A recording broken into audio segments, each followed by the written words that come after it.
આખિર એવું તો શું થયું છે? એક સામાન્ય મહિલા ફ્રૂટ વેચી રહી છે તે એમ કહેવા લાગે છે કે મને મારી લારી પાછી આપી દો, નહીં તો હું દારૂ વેચવાનું ચાલુ કરી દઈશ. તો આજની વિડીયોમાં બને રહેજો. આપણે આ મહિલા વિશે જ વાત કરવાના છીએ કે આખિરકાર આ મહિલા જોડે શું થયું. તો તે રડતા રડતા પોતાની ફ્રૂટની લારી છોડી અને દારૂ વેચવાની વાત કરવા લાગે છે. આ જે મહિલા છે તે વિધવા છે અને તેને કોઈનો પણ સહારો નથી, જેના કારણે તે તેનું અને પોતાના છોકરાઓનું પૂરું પાડવા માટે ફ્રૂટ વેચે છે. પણ એક દિવસ ત્યાં એએમસી ની ગાડી આવે છે અને તે મહિલાની લારી લઈ ત્યાંથી જતા રહે છે.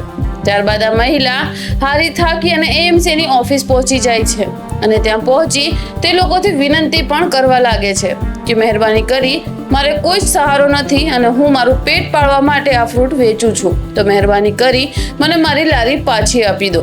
ત્યારે એએમસીની ઓફિસમાંથી તેમને જવાબ મળે છે કે તમને તમારી લારી નહીં મળે અને એ પણ 2 મહિના માટે. અને કહેવા લાગે છે કે જો તમારી લારી જોઈતી જ હોય તો તમે 2 મહિના પછી આવજો, કાં તો પછી જો તમારે ચાલે એમ ન હોય તો તમે નવી લારી ખરીદી લો. અને આ મહિલા કહે છે કે જો અગર કોઈ દારૂ વેચતું હોત તો આ લોકો તેમને કાંઈ જ ન કરત, કેમ કે તે લોકોને રૂપિયા ખાવા મળે છે અને ત્યાંથી દર મહિને તે લોકોને પગાર મળી આવે છે, એટલે કે દર મહિને ત્યાંથી તેમને હપ્તો મળી આવે છે.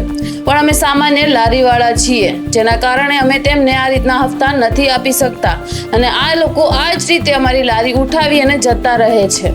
ત્યારે તે મહિલા ખૂબ જ વિનંતી કરે છે, ત્યારે તેની કોઈ જ નથી સાંભળતું અને પોલીસ ઓફિસર જવાબમાં કહે છે કે જો તારે લારી વગર ન ચાલતું હોય તો તું નવી લારી કેમ નથી ખરીદી લેતી. ત્યારે તે મહિલા જવાબમાં કહે છે કે મારી જોડે એટલા રૂપિયા નથી, હું ફ્રૂટ વેચી અને મારું કામ પતાઈ રહી છું, હું મારું પેટ પાડવા માટે મારું આ બધું કામ કરું છું, તો તમે મહેરબાની કરી લારી આપી દો, નહીંતર મને નવી લારી તમે લઈ દો. અને જ્યારે આ મહિલાને પોલીસની ગાડીમાં બેસાડવામાં આવે છે ત્યારે તે મહિલા કહે છે કે જો તમે લોકોએ મારી અરજ ન સાંભળી તો હું તમારી ફરિયાદ લઈ ગાંધીનગર સુધી જઈશ. વેલ, હવે તમારે આ બધી ઘટના જોયા બાદ શું કહેવું છે? તમારો ઓપિનિયન કમેન્ટ બોક્સમાં જરૂરથી બતાવજો કે આ મહિલા જોડે સારું થયું કે પછી ખોટું.